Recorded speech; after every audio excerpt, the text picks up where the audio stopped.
자, 시작하겠습니다.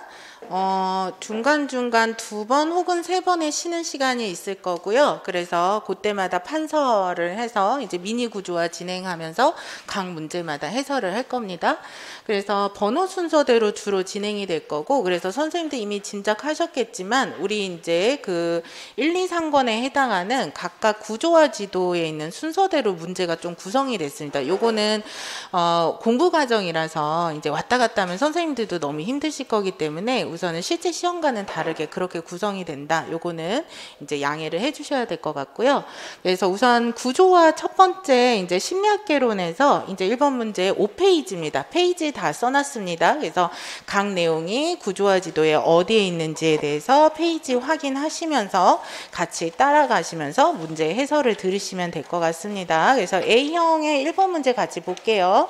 자, 우선은 여기에 나와 있는 원형에 대한 개념이랑 그 다음에 우리가 발견법에 대한 내용은 우리가 심리학개론 서적을 보면은 그냥 대표적인 개념들이 있습니다. 예를 들면 2022학년도에 감각과 지각에서 제일 대표적인 것이 선택적주의나 카테이 파티 효과니까 그런 게 나오는 거예요. 그래서 출제된 적은 없다 하더라도 심리학개론이나 아동심리학, 이상심리학 같은 거는 각각의 파트에서 대표적인 것들은 그냥 기본적으로 알아야 된다라고 보셔야 되는 거죠. 그랬을 때 사고와 언어에서 가장 대표적인 거가 원형 이론이고, 그 다음에 문제 해결 전략에 해당하는 계산법과 발견법이고, 그리고 여기에 해당하는 이제 발견법의 아모스 트버스키의 발견법 두 가지가 있죠. 그죠? 자, 그러면은 여기에서 이제 원형을 보시면은요. 자, 원형에 해당하는 것에 대한 개념. 그래서 엘레너 로시가 제시한 걸로 이것의 가장 핵심 키워드가 뭡니까? 한 범주를 대표하는 가장 전형적인 본보기, 이 단어가 들어가야 되죠. 그죠? 그래서 원형이라는 것은 전형적인 본보기를 얘기한다 라고 보시면 되죠. 그런데 이 원형 이론에 반대되는 이론에 해당하는 것이 뭡니까? 메딘과 샤퍼의 본보기 이론이다. 본보기 이론에서 가장 핵심적인 건 뭐예요? 하나의 그 전형적인 본보기를 가지고 범주를 이것을 거기에 넣을까 말 것인가 해서 비교해서 평가하는 것이 아니라 한 개의 구체적인 뭐를 본다는 거예요? 사례를 본다라는 거죠. 그래서 내가 이 강아지가 어떤 범주에 넣을까는 구체적인 뭐 치와와, 그 다음에 세퍼트, 그 다음에 뭐 우리가 알고 있는 뭐 시추, 이런 각각의 강아지의 사례랑 비교해서 확인하는 것은 이제 본보기 이론에 해당하고, 가장 전형적인, 가장 대표성을 가지고 있는 뭐 강아지 중에서 대표성인 게 뭐 리트리버라다 뭐 이런다면 그런 대표성을 가지고 있는 것을 가지고 보는 것이 원형 이론이다. 이렇게 보시면 되죠. 자, 그래서 우리가 문제를 해결하는 전략은 이제 대표적으로 3가지가 있는데 가장 중요한 게 2가지죠. 우리가 1부터 10을 더해야 된다면 1부터 10까지 하나하나 다 더해서 절대로 뭐 할 확률이 없어요? 틀릴 확률이 없죠. 다시 말해서 우리가 일종의 논리적이고 단계적인, 혹은 단계적이라고 하셔도 되고, 이러한 절차에 따라서 문제를 해결하는 전략으로 이것은 뭐가 없다? 시행착오가 없다. 이걸 뭐라고 합니까? 알고리즘이라고 한다라고 보시면 되죠. 그런데 이거랑 반대되는 거죠. 이건 뭐예요? 논리적인 절차나 이런 것이 아니라 내가 간단한 어떤 사고 전략을 가지고 있어서 내가 무엇을 중요하게 여긴다? 이거는 그럴 것 같아. 이런 식으로 해결한다라는 거죠. 그렇기 때문에 이것에 해당하는 것은 문제를 해결하는 효율성을 가지고 있기는 하지만 무슨 문제가 있습니까? 시행착오가 있다. 이걸 뭐라고 합니까? 발견법이라고 한다라는 거죠. 그러면 이러한 내가 이제 하나하나 대비를 해서 문제를 해결하는 전략이 아니라 그렇게 간단한 사고 방향으로 이제 하는 대표적인 것 중에서 아모스 트버스키가 그 원형에 가장 근접할 것이다라고 생각해서 그렇게 추측을 하는 어림법에 해당하는 것을 뭐라고 합니까? 대표성 발견법이라고 한다. 그 다음에 그게 아니라 내가 어떤 정보에 많이 노출이 되기 때문에 그 정보가 먼저 떠올려서 그 정보의 가용성에 따라서 내가 이렇게 그 간단하게 해결 전략으로 생각하는 걸 뭐라고 합니까? 가용성 발견법이라고 한다라는 거죠. 그죠? 그래서 그러한 내용 안에서 푸는 문제였다라고 보시면 돼요. 자, 1번에 보시면 우리가 어떻게 개념을 형성하는가에 대해서 말씀을 드릴 텐데, A라는 학생은 단발머리에 교재와 참고서가 들어있는 가방을 들고 안경을 쓰고 있고, B라는 학생은 염색한 퍼머머리에 핸드폰 게임을 하고 있으면서 화장을 하고 있어요. 둘 중에서 어떤 학생이 공부를 잘하는가요? 라고 했을 때 대부분의 학생들이 A라고 했죠. 자, 그러면 A라고 한 것은 여기 밑에 보면 공부하는 아이들은 외모를 꾸미지 않고 교재와 가방을 들고 있으며 안경을 쓸 것이라는 뭐에 대해서 판단을 한 겁니까? 전형성. 그래서 전형적인 공부 잘하는 아이의 본보기를 바탕으로 이런 이제 판단을 한 것에 해당하는 거니까, 이 아이들이 지금 가지고 있는 문제 해결 전략은 무슨 발견법이라고 봐야 되죠? 대표성 발견법이라고 봐야 되고, 여기에서 이 아이들이 이제 이 대표성 발견법에서 확인하는 비교 기준은 원형이다, 이렇게 보셔야 되죠. 그래서 밑에 보면 그런 아이들의 전형적인 대표적인 대상의 특징들을 가지고 있고, 이거를 가지고 판단을 하게 되는데, 앨런의 로시는 이것을 원형이라고 했어요. 원형 이론이라고 했어요. 라고 답을 쓰시면 되고요. 자, 그 다음에 두 번째, 이거는 당연히 발견법이니까 시행착오가 있죠. 그런데 그렇지 않은 경우도 있더라라고 수연이가 얘기를 하는 거죠. 그랬더니 김 교사가 맞아요. 발견법이라는 것은 시행착오가 있습니다라고 얘기를 하는 거죠. 그래서 이러한 어떤 예시 중에 하나가 대표성 발견법으로 물체를 원형에 따라서 비교 판단하는 것이죠. 라는 문제니까 이제 대표성 발견법이다 라고 보실 수밖에 없습니다. 자, 그 다음에 두 번째 문제입니다. 두 번째 문제는 우리가 6페이지 사회심리학에 해당하는 거예요. 자, 그래서 사회심리학에서 우리가 이제 귀인과 관련된 이론 중에서 가장 유명한 것이 기본적 귀인 오류입니다. 요거는 모를 수가 없어요. 그래서 이런 것들은 당연히 선생님들이 알고 계셔야 돼요. 개념까지. 그리고 이제 두 번째로는 여기에 이제 집단 극화 현상이 나오죠. 우리가 집단 사고와 집단 극화 중에서 집단 사고는 중요하지 않습니다. 왜냐하면 후속 연구에서 이것이 타당성이 그렇게 있지 않다라는 연구가 되어 있기 때문에 그래요. 그렇지만 역사적으로 나왔던 사건이기 때문에 그냥 개념 정도 알아두시면 되지만, 집단 극화는 연구가 많이 되었다라고 보시면 돼요. 자, 그래서 집단 극화도 알아두셔야 된다라고 보시면 되는데, 여기에 이제 귀인이라는 것은 기본적으로 어떤 사람이 가지고 있는 행동에 대한 뭐를 확인하는 과정이에요? 뭐를 확인하죠? 원인을 확인하는 과정이죠. 그런데 우리가 그 사람의 행동의 원인이 어디에 있을 수 있다라고 봐요? 상황이나 아니면 그 사람의 성향에 따라서 있을 수가 있다라고 보는 것이 귀인 이론이라고 볼 수가 있죠. 근데 그 중에서 기본적 귀인 이론은 제시문에 나와 있는 것처럼 모든 사람들이 대체로 이런 귀인 방식을 가지고 있다라고 해서 기본적 귀인 오류라고 얘기를 한다라는 거죠. 기본적 귀인은 뭐를 한다라는 거예요? 상황 영향은 과소평가를 하고 성향 영향은 과대평가를 하더라. 그런데 이것을 상황 영향을 과소평가를 하고 성향 영향을 과대평가를 하는 것이 누구에 대해서 귀인을 할 때? 타인에 대해서 귀인을 할 때. 그런데 자기에 대해서 귀인을 할 때는 무엇을 더 고려해서 귀인하더라? 상황을 더 고려해서 귀인을 하더라라는 것이 특징이 있다라는 거죠. 그래서 우리가 타인의 행동에 대해서 귀인을 할 때 상황 영향을 과소평가하고 성향 영향을 과대평가하는 것을 기본적 귀인 오류라고 한다라고 보시면 돼요. 자, 그래서 이것과 함께 우리가 이제 귀인 오류에 해당하는 편파가 있는 것에 해당하는 것을 하나 더 우리가 보자면은, 성공에 해당하는 것은 나에 의한 것이다 라는 내부 기인을 하고, 실패에 의한 것은 상황이나 타인에 의한 것이다 라는 외부 기인을 하는 방식에 해당하는 거, 이걸 뭐라고 합니까? 자기 기여 편파라고 한다. 그래서 내가 만약에 1등을 하면 내가 특별해서 그런 거야 라고 얘기를 하고, 내가 담배를 피면 다른 사람들도 다 펴서 괜찮아 라고 생각하는 것을 자기 기여 편파라고 한다 라고 보시면 되죠. 그래서 이런 것들도 같이 우리가 조금 체크를 해둘 필요가 있다. 자, 그 다음에 우리가 집단의 영향에 대한 것 중에서 상호작용에 의해서 발생하는 영향의 대표적인 현상이 집단 극화, 집단 사고라는 거죠. 그러면 집단 극화에서 가장 핵심적인 것은 우리가 이제 토론을 하고 나면 뭐가 어떻다라는 거예요? 그 사람이 기존에 가지고 있는 어떤 경향성, 그 사람이 가지고 있는 의견과 생각의 경향성에 해당하는 것이 어떻게 하더라? 주도적인 경향성이 증가하더라에 해당하는 것이 이것의 대표적인 현상을 말을 하죠. 그래서 토론 상황은 두 가지 다 연구가 됐습니다. 나랑 동일한 의견을 가지고 있는 사람들끼리 토론을 해도 주도적 경향성은 증가하고, 나랑 반대 의견을 가지고 있는 사람들끼리 토론을 해도 나의 주도적인 경향성은 증가하더라. 이러한 것이 우리가 뭐다? 집단 극화라고 한다. 자, 그러면 집단 사고에서 가장 중요한 이제 키워드는 뭐예요? 무엇이 더 크다? 융화 욕구가 뭐보다 크다? 현실적인 평가보다 더 커서 그것에 대한 다른 의견을 가지고 있는 사람들을 어떻게 한다? 억제를 시키는 것. 그래서 그들을 검열시켜서 억제를 시키는 것. 이것이 집단사고다라고 보실 수가 있죠. 그죠? 자, 그래서 우리가 제대로 된 평가를 하지 못하게 하는 것. 이것을 집단사고라고 보시면 됩니다. 자, 그러면 이런 내용들을 바탕으로 2번을 같이 보시면은요.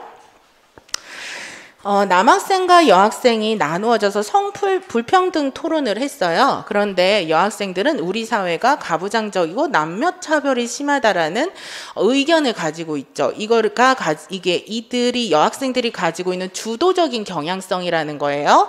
그런데 토론 이후에 여학생들은 더욱더 이제 남학생들랑 많이 다투면서 성차별적인 점들을 찾아내더라는 거죠. 그래서 여학생들 사이에서의 이러한 가부장적이고 남녀차별적인 것이 있다라고 여기는 학생들의 주도적인 경향성이 토론 이후에도 그 경향성이 증가했다라고 되어 있으니까 이것은 집단 극화에 대한 내용일 수밖에 없죠. 자, 그 다음에 밑으로 내려가셔서 이제 그 청소 담당에 관한 토의와 토론을 하는 상황입니다. 자, 그랬을 때 이 형규가 자주 지각을 하더라는 거예요. 그래서 친구들이 타인에 해당하는 형규에 대한 행동을 평가를 할 때는 지각하는 것의 행동의 원인이 성격이 게을러서 그렇다라고 아이들이 대체로 생각을 하더라는 거죠. 다시 말해서 타인의 행동을 귀인할 때 성향 역량은 과대평가하고 상황 역량은 과소평가하더라.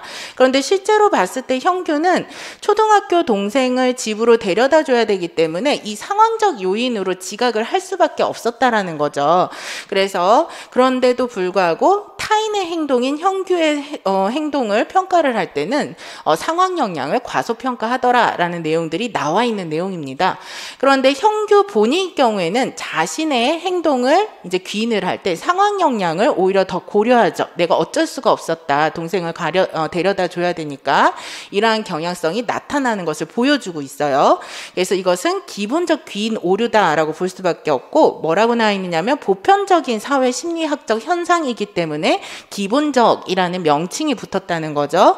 자, 그래서 관찰자가 다른 이들의 행동을 설명할 때는 상황 요인은 과소평가한다. 그리고 성향 요인을 과대평가하는데 자신의 행동보다는 타인 행동을 설명할 때 많이 나타난다는 겁니다. 라는 부분까지 이제 확인하시면 되겠습니다. 자, 그 다음에 이제 3번 문제를 같이 보실 텐데요. 요거는 이제 그 핵심 구조화 지도의 18페이지에 나와 있습니다. 그래서 성격 심리학에 해당하는 거죠. 2018학년도에 대인관계 원형 이론에 해당하는 부분이 문제로 출제가 되고 안 나온 지 오래됐습니다. 그래서 이때 리어리의 이제 대인관계 원형 모델이 문제로 나왔거든요. 당연히 심화돼서 나올 수 있는 여지에 대해서 생각하고 공부를 해두셔야 되죠. 그러면 대인관계 원형 모델이 발전이 되었을 때, 리어리의 이론에서 발전이 더 돼서 최신까지 나와 있었을 때 어떤 이론들이 더 결합해서 대인관계 원형 이론들이 발전을 했는가라고 했을 때 들어가는 이론가들이 박한, 그리고 하나 더 얘기를 하자면은 프로스와 트라푸넬이라는 거죠. 근데 가장 중요한 이론가는 이제 리얼이 박한이라는 거예요. 그래서 이 두 사람의 이론가는 기본적으로 알아두셔야 되는 거죠. 자, 그래서 2018학년도 이후에 안 나왔기 때문에 상세히 좀 알아두셔라. 잘 이제 핵심 키워드는 알아두셔라라고 보시면 될 것 같고요.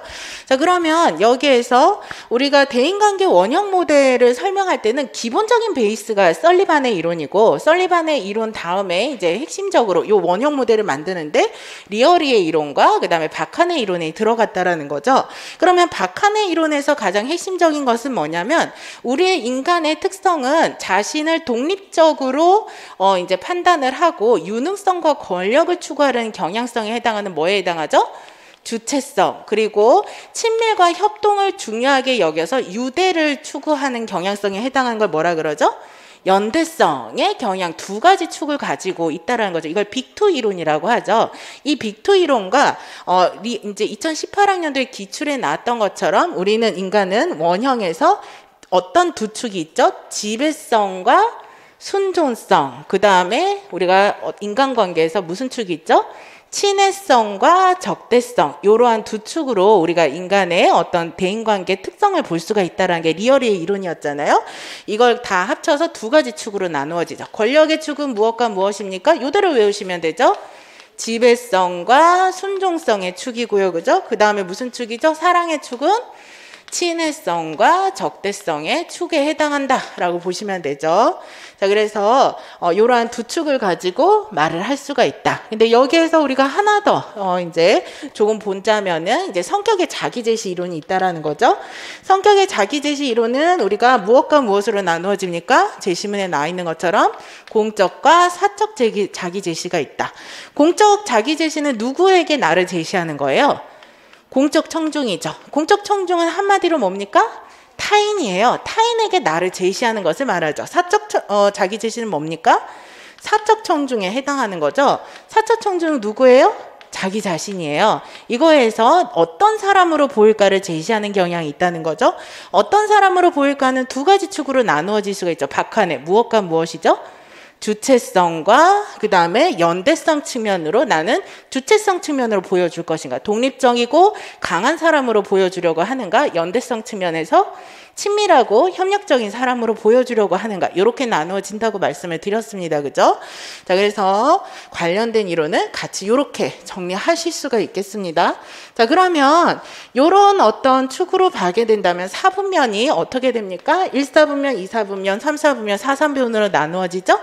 자, 그랬을 때 여기가 지배성이고 순정성이고 친애성이고 적대성이라고 한다면 1사분면에 해당하는 사람은 당연히 경쟁적이고 가학적이고 공격적일 거라는 거죠.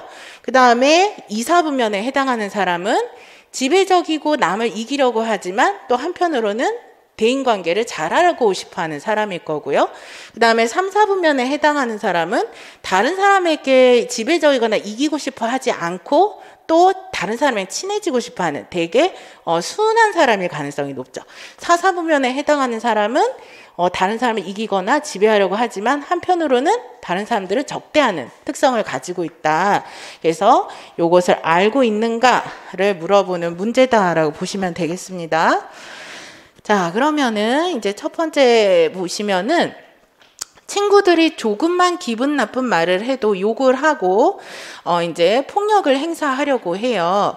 그래서 항상 자신이 힘이 세다고 과시를 하고 친구들을 이기려고 한다고 하네요. 라고 했을 때 자신이 힘이 세다고 과시를 하고 친구들을 이기려고 한다고 하네요에 해당하는 것은 어떤 특성을 나타내죠?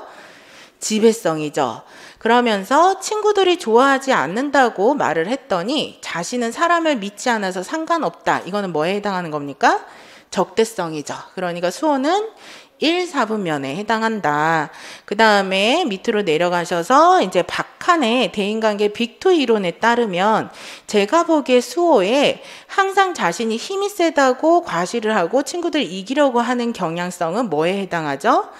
주체성을 보여주려고 하는 것이다 라고 보시면 되겠습니다. 자, 그 다음에 4번 문제는 조금 있다가, 요거는 상담 이론과 실제 파트에 해당하니까 조금 있다가 이제 해설을 하도록 하겠고요. 그래서 답안지 정답은 이미 아시겠지만 이제 정리하고 마무리하는 측면에서 다시 한번 불러드릴게요. 기입형은 한꺼번에 불러드리겠습니다. 자, 그러면 답안지 전문상담 A형 해답지를 먼저 이제 보시면은요. 1번 정답의 기억은 원형이고 니은은 대표성 발견법입니다. 그다음에 2번의 정답은 집단 극화고요.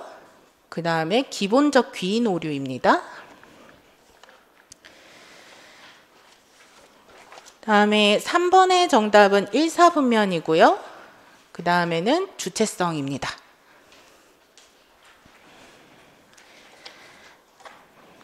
자, 그리고 5번 해설하도록 할게요.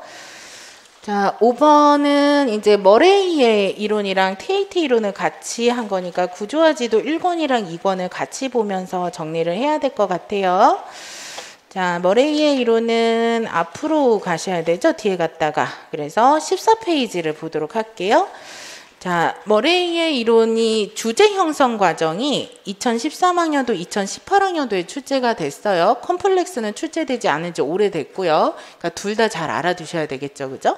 그래서 주제 형성 과정은 이제 우리가 TAT랑 같이 좀 봐도 이제 그 무방한 부분이니까 구체적으로 알아두실 필요가 있습니다.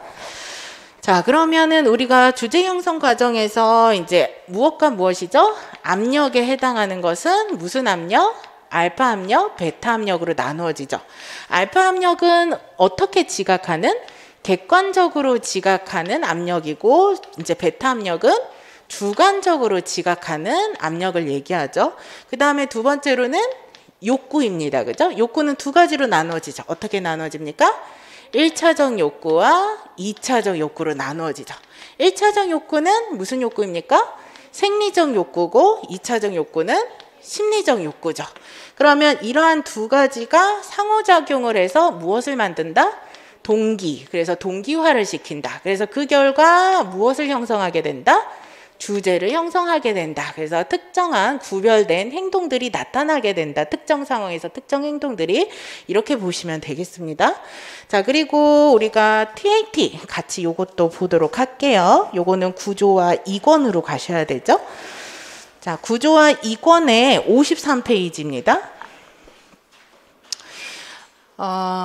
당연히 이제 좀 아시겠지만 문제는 계속 겹쳐서 계속 나오게 될 거예요. 그래서 이제 보셨던 것도 또 보시게 될 거고 모의고사 기간에 그런 상황들이 올 거예요. 자, 우선은 TAT를 보시면은요, 실시 방법 부분에서 문제가 나왔죠. 그죠? 그러면 우리가 실시 방법의 기본 방법으로는 총 몇 회를 실시합니까? 2회를 실시하죠. 그리고 1회에는 몇 장 카드를 제시합니까? 10장 카드. 그 다음에 2회에는 몇 장 카드죠? 10장 카드죠. 간편 검사 가능해요? 안 가능해요? 가능합니다. 몇 매에서 몇 매까지입니까? 9회에서 12매까지 실시가 가능하다. 그러면 1회 지시문이랑 2회 지시문이랑 당연히 다르겠죠? 자, 그러면 1회 지시문의 가장 핵심적인 거, 요거는 그냥 다 핵심적인 거 봐야 되죠. TAT의 지시문에서 제일 중요한 게 뭐라 그랬습니까? 과거, 현재, 미래가 들어가야 된다라고 말씀을 드렸어요. 그래서 될 수 있는 대로 극적인 이야기를 만들어 보세요. 과거에 해당하는 거, 그림에 나타난 장면이 있기까지, 그죠? 있기까지 어떤 일이 있었는지, 그리고 또 현재 무슨 일이 있는지, 그죠? 그때 사람들이 어떻게 느끼고 무엇을 생각하고 있는지를 이야기해 주십시오. 그 다음에 미래에 해당하는 뭐가 들어가 있죠? 결과에 대해서도 얘기를 해주세요. 이게 핵심이라고 말씀을 드렸죠? 근데 1회 지시문 다음에 2회 지시문은 똑같아요. 다만 뭐가 더 추가가 됩니까? 보다 더 자유롭게 상상을 해서 말씀을 해주세요. 이게 이제 차이점이다라고 말씀을 드렸습니다. 자, 그런데 여기 실시할 때 중요한 게 있죠. 몇 번 카드죠? 백지 카드가? 16번 카드에 해당하는 백지 카드가 있습니다. 그러면 백지 카드를 실시할 때는 당신이 이 백지를 보고 어떤 그림을 상상해서 자세히 말해주세요 했는데 대부분은 이것이 잘 떠올리지가 않을 거예요. 잘 안 떠오르면 뭐라고 합니까? 뭐를 하라 그래요? 눈을 감고 상상하라 라고 얘기를 한다는 거죠. 그래서 눈을 감고 상상해서 이야기로 말씀해 주세요. 이런 부분이 이제 특별한 점이다 라고 말할 수가 있죠. 자, 그 다음에 중간 질문 가능하죠? 중간 질문에 이제 예시가 이제 두 가지가 있는데 요거는 기억해 둘만 하죠. 하나는 그 TAT의 카드에서 어떤 사물이 분명하게 보이지가 않아서 이거 뭔가요? 라고 물어보면 뭐라고 해야 된다고요? 보이는 대로 보시면 됩니다. 요거는 다른 카드들도 마찬가지예요. 기본적으로 당신이 보이는 대로 정보를 알려주면 돼요? 안 돼요? 안 된다는 거죠. 이야기가 지나치게 짧으면 어떻게 해야 돼요? 좀 더 촉진하는 질문. 그래서 어떻게 되었나요? 라는 질문을 할 수가 있다라는 거죠. 그죠? 그래서 이런 것들을 알고 계시는가를 묻는 내용이다 라고 보시면 돼요. 자, 그러면 5번 문제 같이 보도록 할게요.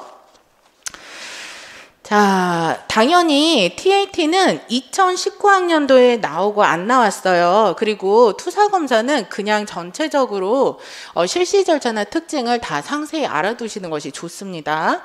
자, 그러면 여기에 보면 이 친구는 불안이 높고 걱정을 많이 해요. 특정 행동이 이렇게 나타나고 있는 거죠. 시험을 볼 때. 그러면 종합심리평가를 검사를 했는데 TAT 결과 성과에 대한 불안과 걱정이라는 주제, 요걸 주제라고 지정을 해드렸어요. 그럼 얘는 시험 상황에서 성과에 대한 불안과 주제, 이러한 주제를 기본적으로 갖고 있는 애다라고 보시면 되죠. 자, 그랬을 때 우선은 나에서 그림에 나타난 장면이 있기까지 어떤 일이 있었는지, 현재 무슨 일이 일어났는지, 과거, 현재, 그리고 그 일에 뭐에 해당하죠? 기억은? 결과에 대해서도 얘기해 주세요. 그래서 기억에 결과가 들어가야 되겠고요.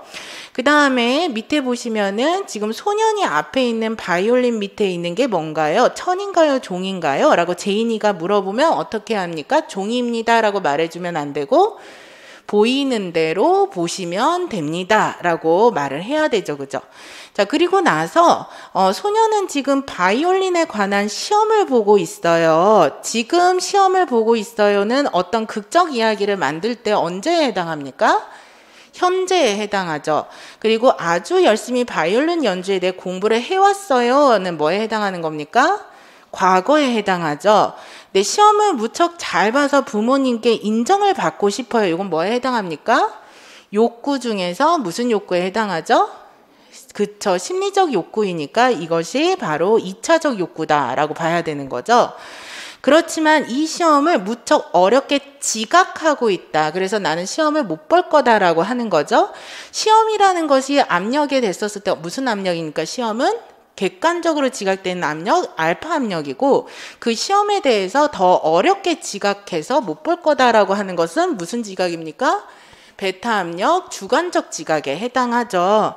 그래서 소녀는 다른 친구들보다 시험을 못 볼까 봐 걱정을 해요. 예, 그래서 얘네들이 상호작용을 해서 특정 주제, 시험에 대한 성과 불안이 여기에서도 나타났다라고 봐야 되죠.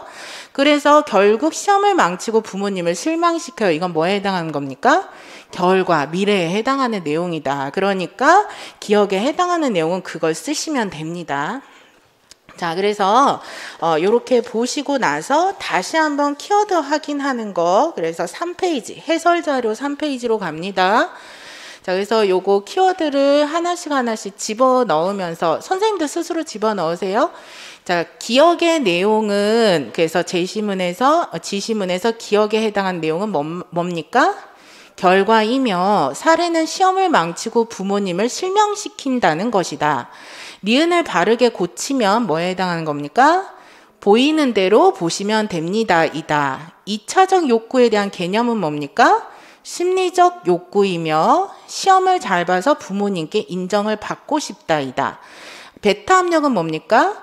주관적 직으로 지각하는 환경적인 뭐에 해당합니까? 압력이라고 쓰시면 되죠. 요건 쓰셔도 되고 안 쓰셔도 돼요. 어쨌든 압력인 거죠. 압력이며 사례는 시험이 어렵게 지각되고 있어서 시험을 못 볼 것이다 라고 생각한다는 것이다. 이렇게 답안을 쓰시면 되죠. 그래서 5번 이렇게 보시면 되고 6번 정리하도록 할게요. 자, 히긴스 자기 브릿지 이론입니다. 그래서 구조화지도 1권에서 뒷부분에 있죠.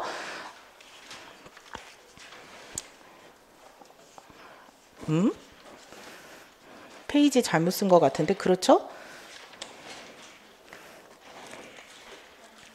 앞부분인가? 29페이지 맞나요?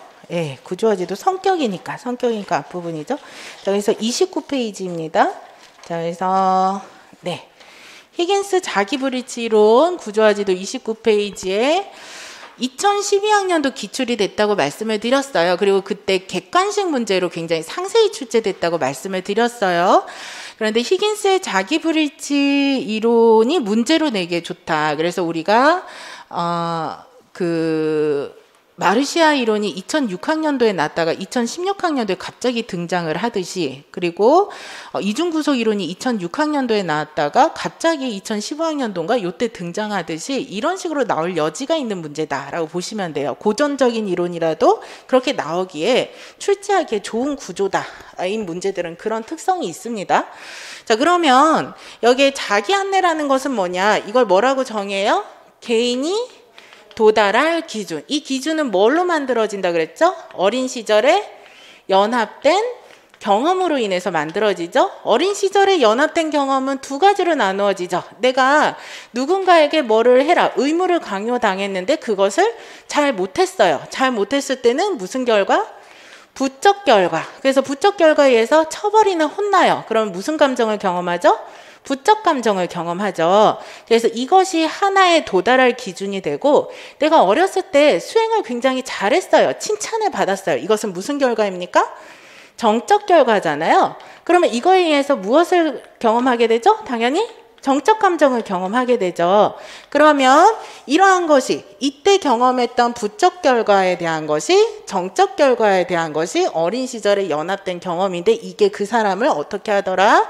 도달할 기준이 돼서 그 사람을 그렇게 거기까지 도달하도록 뭐를 하더라? 안내하더라는 거죠. 그죠?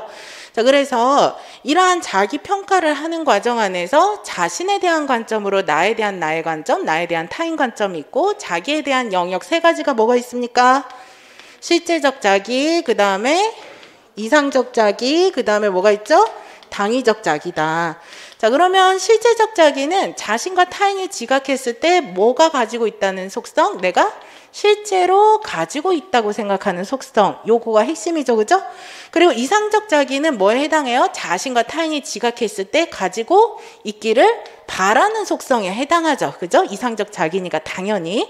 그 다음에 당위적 자기는 뭐예요? 자신과 타인이 지각했을 때 가지고 있어야만 한다라는, 우리는 당위적인 언어를 쓸 때 뭐뭐 해야만 한다, must를 쓰잖아요. 이것에 해당하는 속성을 얘기한다. 그러면 이상적 자기에 해당하는 것은 어린 시절에 뭐랑 상관이 있다 그랬죠? 정적 결과, 정적 결과랑 상관이 있고, 그 다음에 당위적 자기는 어린 시절에 뭐랑 상관이 있다 그랬죠? 그죠? 부적 결과랑 상관이 있어서 그것과 연합된 경험을 말을 한다라고 말씀을 드렸습니다. 자, 그러면 당연히 동기 유발은 실제 자기와 무엇이 불일치하면 이상적 자기. 요 키워드는 같이 들어가죠? 실제, 이상적, 그 다음에 뭐가 반드시 들어가야 돼요? 불일치라는 단어가 들어가야 되죠. 자기 불일치 이론이잖아요. 일치와 불일치라는 단어가 들어가야 되죠. 그래서 이것이 실제와 이상적 자기가 불일치하면 뭐가 유발이 된다? 우울이 유발이 된다. 그리고 그 다음에 실제와 그 다음에 뭐가 당위적인 자기가 불일치하면 뭐가 유발이 된다? 그죠? 이것이 불안이 유발이 된다. 근데 이 불안이 유발이 될 때는 당위적 자기가 무슨 관점에서? 타인 관점에서. 그런데 나의 관점에서의 불일치할 때는 뭐가 유발이 된다? 죄책감이 유발이 된다. 이렇게 말씀을 드렸어요. 자, 그래서 이러한 정서 문제의 발생이 동기를 유발시켜서 그 사람의 행동을 안내하더라라고 말씀을 드렸죠. 그래서 요거를 알고 계신가를 묻는 문제입니다. 자, 그래서 6번 문제 같이 보도록 할게요. 이제 태권도 대회에 나가서 메달을 따야 되는데, 이제 그 코치 선생님과 부모님은 내가 메달을 딸 수 있을 것이라고 생각을 해서, 이제 대회에서 메달권의 성적을 내어야만 한다고 생각한다. 그래서 코치 선생님과 부모님은 무슨 관점입니까? 타인 관점에서 메달을 따서 성적을 내야만 한다. 이것은 뭐에 해당하는 겁니까? 당위적 자기죠. 그래서 타인 관점의 당위적 자기에 해당한다라고 보실 수가 있죠. 그런데 나는 한 번도 입상한 적이 없어서 좋은 성적을 낼 수 있을 것이라고 생각을 하지 않는다. 이것은 누구 관점이죠? 나의 관점에서 나를 평가했을 때 어떤 자기에 해당하죠? 실제적 자기에 해당하죠. 그래서 나는 좋은 성적을 낼 수 없는 실제적 자기에 해당하는 것이 두 가지가 어떻게 되고 있습니까? 불일치하고 있는 거죠. 그래서 당위적 자기와 실제적 자기가 불일치해서 지금 여기에 나오면은 출전하는 날이 가까워질수록 뭐가 발생을 한다? 불안이 발생한다. 이러한 정서적인 문제가 생겨나고 있습니다. 자, 그래서 그 문제를 첫 번째 답안에서 작성을 하시면 되고요. 그 다음에 두 번째 자기불일치 이론을 바탕으로 기억에서 설명하고 있는 내용을 근거로 니은에 해당하는 내용을 써라. 자, 그러면 여기에서는 이제 어린 시절에 해당하는 부분을 잠깐 살펴보면 민지가 어렸을 때부터 민지에게 지적 태권도 훈련을 아버지가 시켰는데 아버지는 민지가 대회에 나갈 때마다 좋지 않은 결과를 낼 때마다 벌을 받았다고 말을 하였다. 자, 그러면 아버지는 이제 심사대회를 나가서 좋은 결과를 내기를 민지에게 요구를 했던 거죠. 그런데 이것이 결과를 내지 못했던 뭐에 해당하는 겁니까? 부적 결과. 그로 인해서 이제 벌을 받았던 것까지가 부적 결과죠. 그래서 좋은 결과를 내지 못해서 벌을 받은 부적 결과로 인해서 이때 이 부적 결과로 인해서 부적 감정이 유발이 되게 되죠. 불안이라는.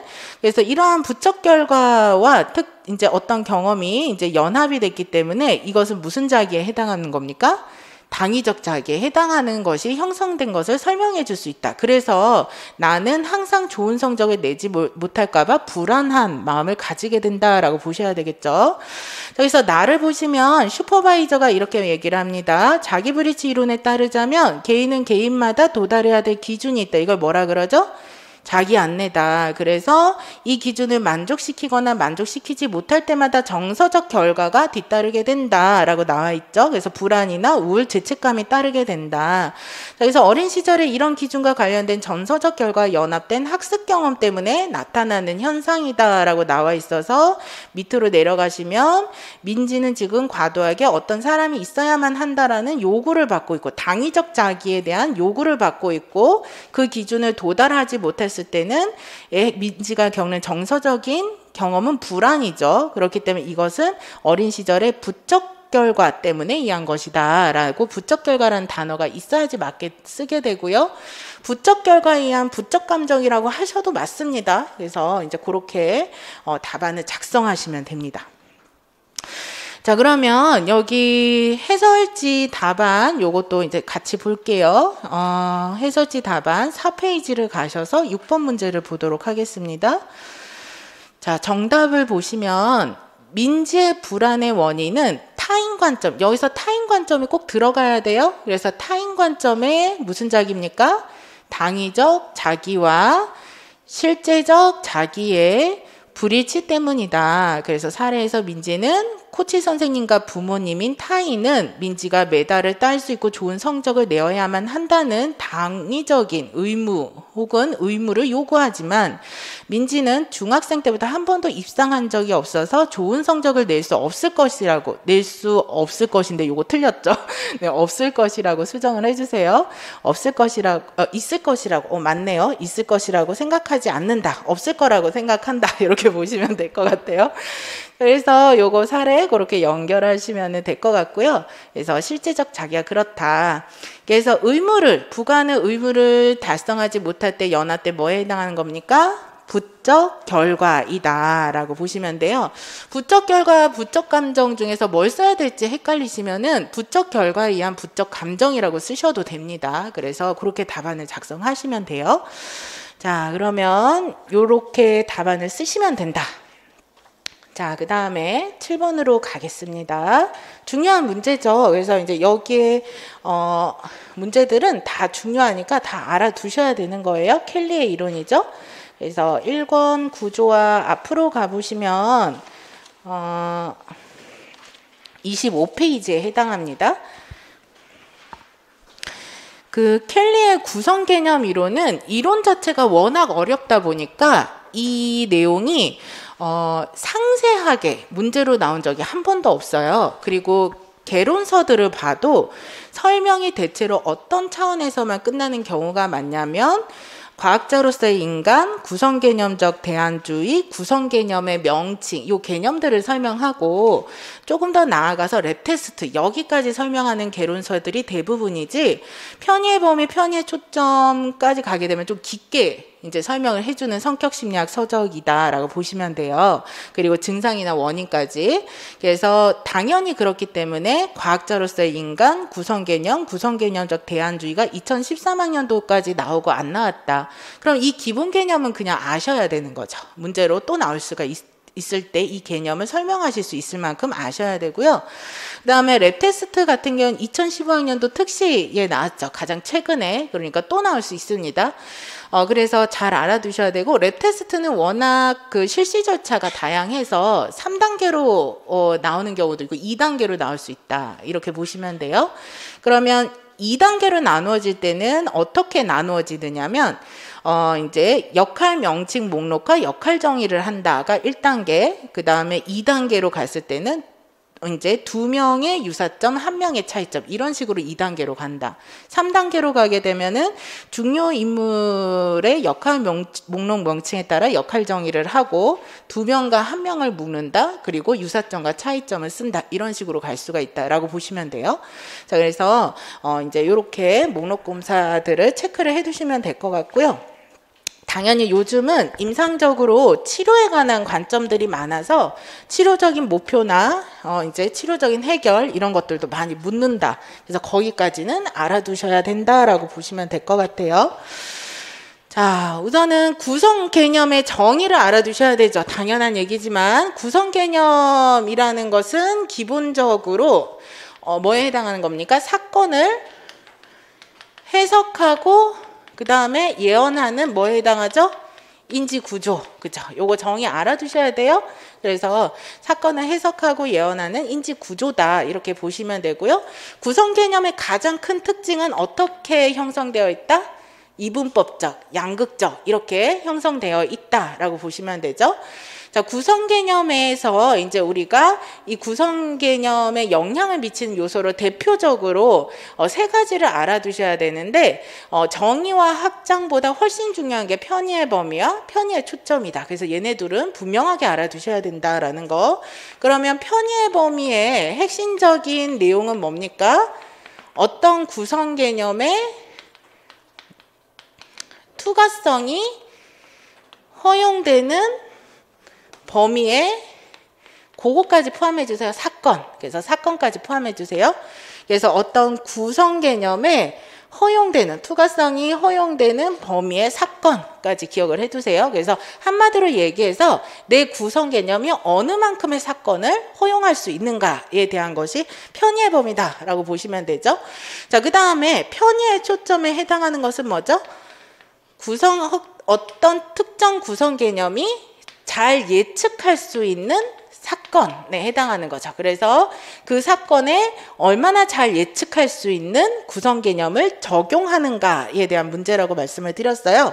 그래서 요거에 대한 두 개는 잘 알아두셔야 되고, 당연히 편의의 범위는 무엇과 긴밀한 상관이 있다? 투가성이죠. 그래서 이 투가성이 새로운 사건을 얼마나 포함할 수 있는 정도를 가름한다라고 보실 수가 있죠. 자, 이렇게 보시면 되고, 정교화와 확장적인 측면에서 정교화 확장적인 측면에서 정의는 기존의 사건에 뭐를 적용하는 겁니까? 기존 구성 개념을 적용하는 거. 그렇죠? 그 다음에 확장에 대한 개념에서 이러한 확장은 무슨 사건에? 새로운 사건을 기존 구성 개념에 적용을 하는 것을 얘기를 하죠.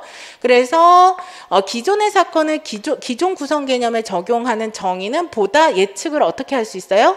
안전하게 할 수 있는 것이고, 새로운 사건을 기존 구성 개념에 적용해서 예측을 하는 것은 보다 이것이 확장이 되기 때문에 유익하다, 성장을 할 수 있게 해준다라고 말씀을 드렸어요. 자, 그래서 이러한 어떤 부분까지도 같이 봐두셔야 되겠고요. 자, 그 다음에 랩 테스트에 해당하는 거죠. 랩 테스트의 목적은 당연히 무엇을 확인하기 위한 겁니까? 개인의 구성 개념 파악하는 겁니다. 그래서 구성 개념을 파악하는 것이 켈리로는 성격을 파악하는 거다라고 보는 거죠. 자, 그러면 절차는 첫 번째로 뭡니까? 우선은 자기 인생에 무엇에 따라서 역할, 목록, 명칭에 따라서 무엇을 선정한다? 중요 인물을 선정한다라고 보시면 돼요. 그래서 이러한 역할 목록 명칭에 따라서 중요 인물을 선정한다. 역할 목록에 따라서 역할을 정의한다. 역할을 정의한다는 거가 어떤 사람이 나에게 가장 좋아하는 선생님이고 어떤 사람이 나에게 이제 내 부모님이고 이런 것들을 갖다가 정리를 한다는 뜻이에요. 자, 그 다음에 두 번째는 뭡니까? 무엇과 무엇으로 나누어서 두 명과 한 명으로 나누어서 어떻게 유사하고 어떻게 차이가 나타나는지에 대한 어구를 쓴다에 해당하는 거죠. 그래서 유사한 것은 두 명, 대조군에 해당하는 것은 한 명에 해당한다라고 보시면 되죠. 자, 그래서 이러한 어떤 랩 테스트 같은 경우에는 구성 개념이 편향이 되면 이 검사가 그렇게 가치 있는 검사가 안 되죠. 그죠? 그래서 계속 좋고 나쁘고 이런 식으로 이제 쓴다라던가 이러면은 좋은 어떤 도구가 될 수가 없을 수 있다. 자, 그런데 우리가 그러면 증상이 왜 생기는가? 다시 말해서 스트레스가 왜 생기는가라고 얘기한다면 내가 만약에 두 가지 사건이 있죠. 내가 기존의 구성 개념을 가지고 있지만 이 사건이 나에게 그 구성 개념으로 적용해서는 해석이 잘 안 되는 경우가 있어요. 다시 말해서 새로운 사건에 대해서는 어떤 사건에 대해서 무슨 구성 개념을 사용한다? 예측 효율이 떨어지는 구성 개념을 사용해서 사건을 해석할 때, 요럴 때 이제 문제가 하나 생겨날 수가 있죠. 그 다음에 그게 아니라 누군가 가장 가까운 사람이 죽는다던가 내가 갑자기 심각한 집단 폭력을 당한다던가 이건 내 인생에서 있었던 사건이 아니에요. 그래서 이러한 새로운 사건을 경험했을 때 이 사건을 해석할 수 있는 뭐가 없다? 구성 개념이 없을 때, 이럴 때 이제 이 증상이 생겨나는 거죠. 그럼 첫 번째 거, 예측 효율성이 떨어지는 구성 개념의 경우에는 뭘 하면 돼요? 내가 구성 개념을 가지고 있으니까 현존하는 구성 개념을 재조직하면 된다. 재조직하는 방법은 위계를 재별할 수도 있고 뭐를 확장을 할 수가 있다? 편의 범위를 확장할 수도 있다라는 거죠. 자, 그리고 내가 어떤 새로운 사건, 해석할 수 있는 구성 개념이 없다면 이거는 뭐를 만든다? 새로운 구성 개념을 만든다. 이게 해결 방법이 된다라는 거죠. 자, 그래서 이러한 구성 개념을 편의 범위를 확장하든지 새로운 구성 개념을 만드는 대표적인 치료법이 뭐라고 합니까? 고정 역할 치료다. 내가 원하는 모습 혹은 내가 가지고 있는 기존의 모습과 다른 모습을 가지고 있는 누군가의 역할대로 행동해 봄으로써 구성 개념을 새롭게 만들거나 편의의 범위를 확장하는 방식이 가능해진다라는 거죠. 자, 그래서 이러한 내용들을 바탕으로 문제를 보시겠습니다. 자, 그러면 7번을 보시겠는데요. 여기 보시면은 연하는 자신을 성실한 사람이라고 생각하고 있어요. 그러니까 연하는 성실과 불성실에 관한 자기 나름의 개념이 형성되어 있는 상태죠. 그죠? 그런데 나를 그 성실한 사람 쪽에 이제 적용을 하면서 해석을 하고 있었어요. 그래서 자기는 이제 학습 수행을 잘하고 학습 상황에서 학습 수행을 성실하게 수행하는 사람이라고 적용을 하고 있었죠.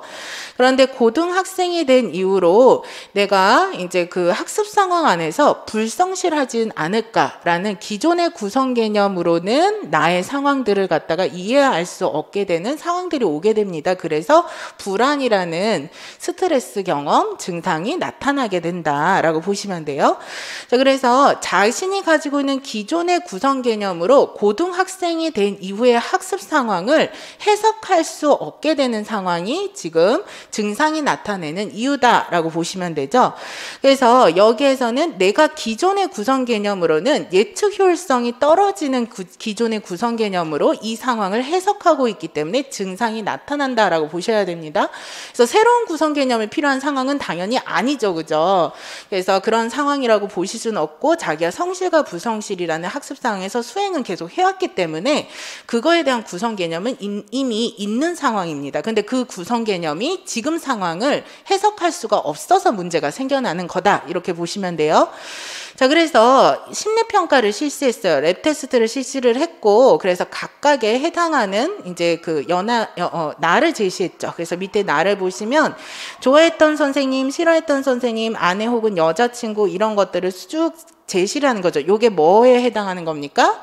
역할 명칭 목록에 해당하는 거죠. 그래서 역할 명칭 목록을 제시하고 여기에서 이 내용들, 나에 대한 내용들의 평가지를 연하에게 제시를 해서 여기에 해당하는 사람들이 누구냐라는 것을 왼편에 적게 하는 거죠. 그래서 이 작업은 역할 명칭 목록에 따라서 역할 정의를 하는 과정이다라고 보셔야 되는 거죠. 그래서 이 과정들이 있게 되고요. 그래서 연하에게 중요하다고 가정되는 20-30명의 사람들의 역할 명칭 목록을 제시하는 과정이다라고 보시면 됩니다. 자, 그리고 나서 그 다음 과정으로 뭐가 됩니까? 한 번에 3명의 특정 인물을 뽑아서 그 중에서 어떻게 합니까? 둘은 같고 하나는 다르게 쓰도록 한다. 그래서 둘은 유사하고 하나는 대조되게 해서 쓴다라고 쓰셔도 되고요. 그죠? 차이가 나게 해서 쓴다라고 하셔도 되고, 어쨌든 둘은 같고 하나는 다르게 쓰도록 요구하는 것이다. 둘과 하나가 빠지면 안 되죠. 그죠? 그래서 그렇게 쓰셔야 합니다. 자, 그래서 이거에 따라서 이 연하의 대인관계 특성과 안정성에 관한 주제를 탐색한다. 요거 참고로 알아두세요. 본교재에 이미 있는 내용인데 랩테스트는 2가지 차원에서 이것을 탐색할 수 있게 한다. 그래서 대인관계라는 주제, 안정성에 관한 주제, 이 2가지를 탐색할 수 있게 하는 검사도구다라고 보시면 돼요. 그랬을 때 연하는 안정성 측면에서 자기가 불안정하다라고 평가를 했다라는 거죠. 자, 그러면 개입 내용을 봤을 때 연하야, 네가 성실과 불성실의 구성 개념을 적용해서 너의 행동을 예측하려고 하는구나.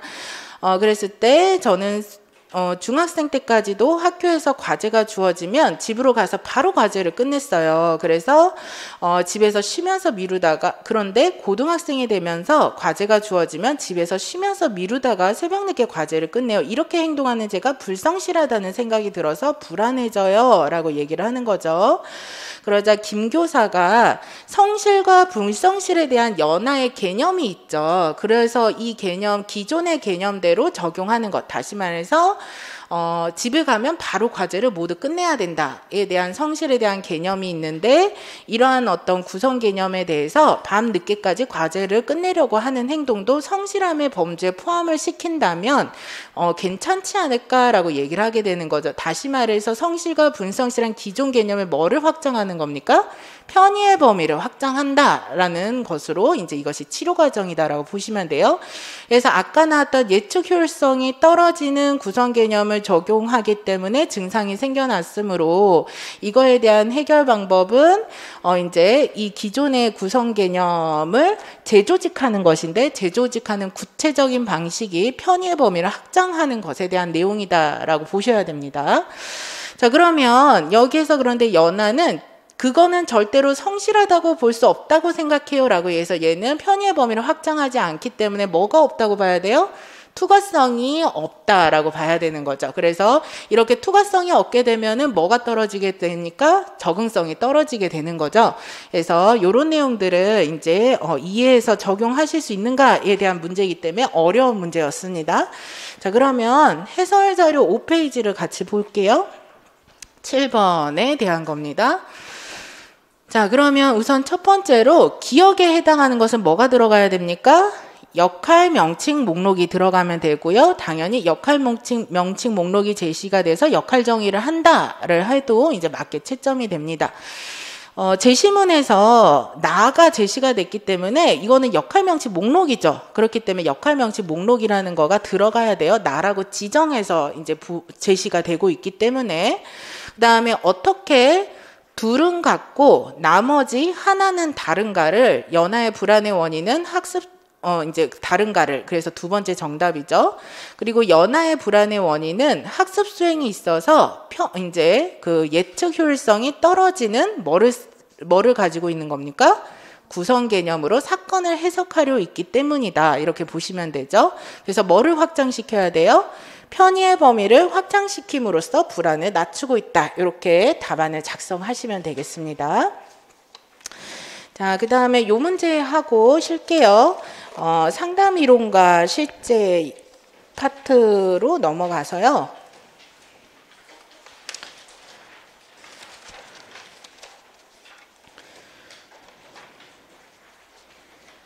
(37페이지입니다)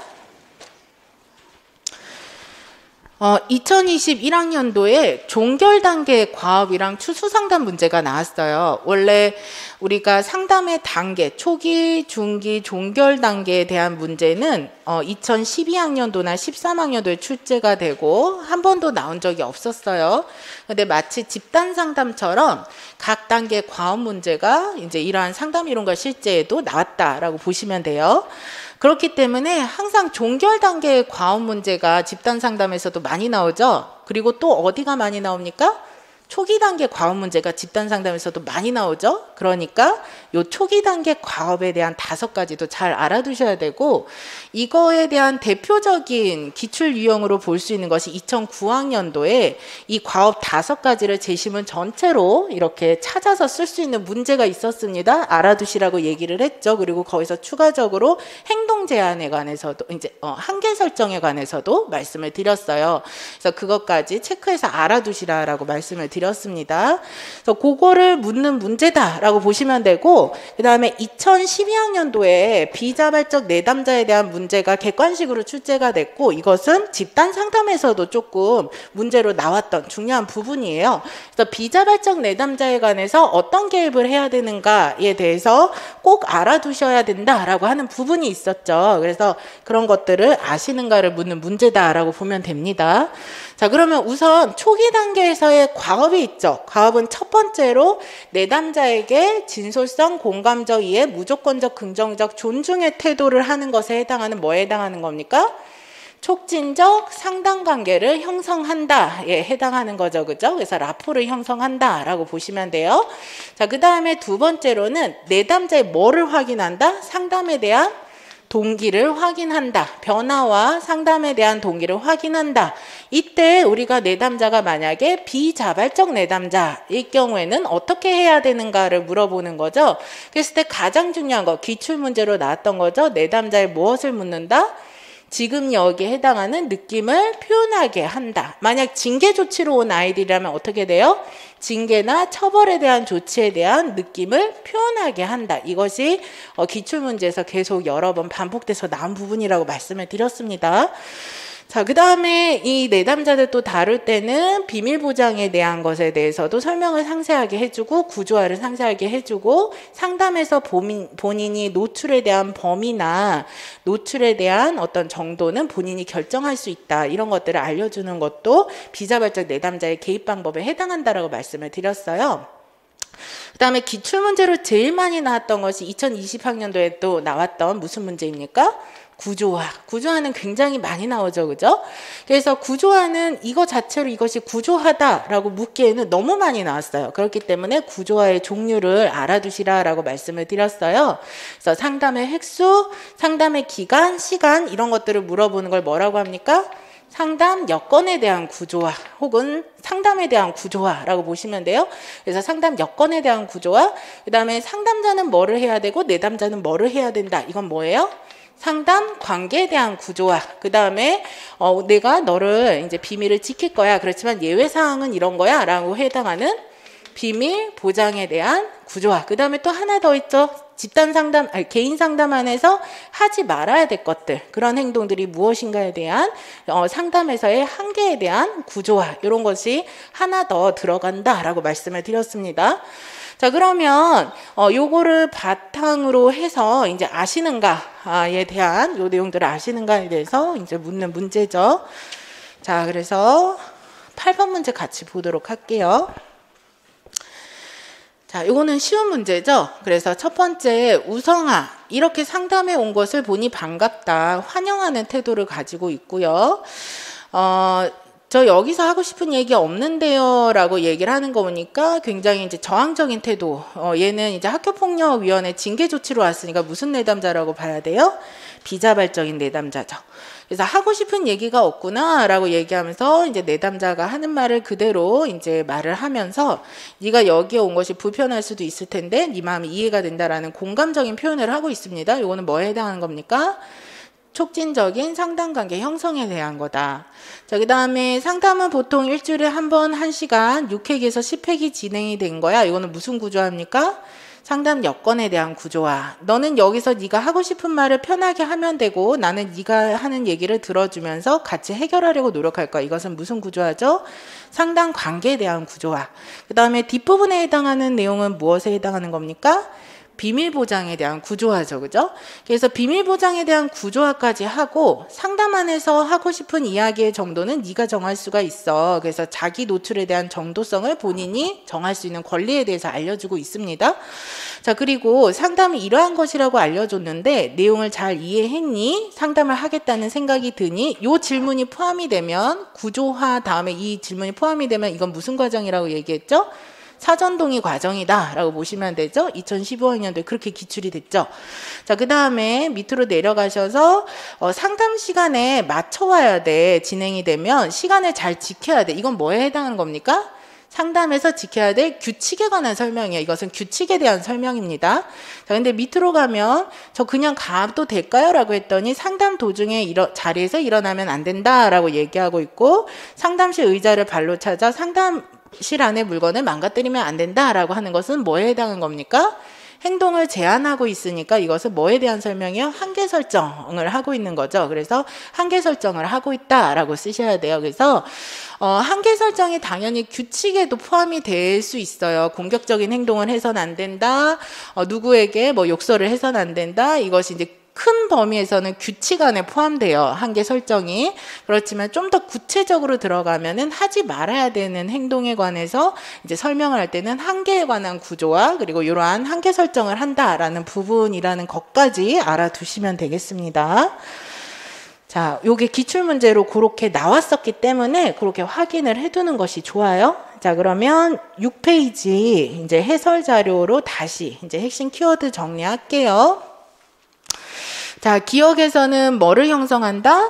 촉진적 상담관계를 형성한다. 그 뒷부분에 있는 괄호 안에 뭐가 들어갈 수 있죠? 라포를 형성한다가 들어갈 수 있죠. 디귿에는 뭐를 설정한다예요? 한계를 설정하여 문제 행동을 제한한다 라고 보실 수가 있고 니은은 뭐에 해당해요? 상담에 대한 상담 관계에 대한 구조화죠. 상담 관계의 구조화이고요.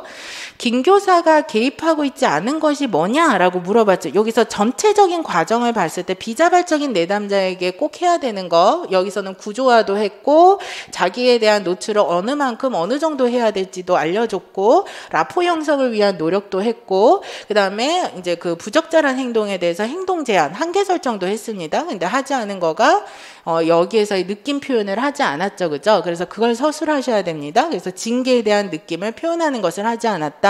지금 여기서의 느낌을 표현하지 않았다. 라는 부분을 쓰시면 됩니다. 자, 그러면은 여기까지 하고 쉬었다가 이제 이후 문제 해설할게요.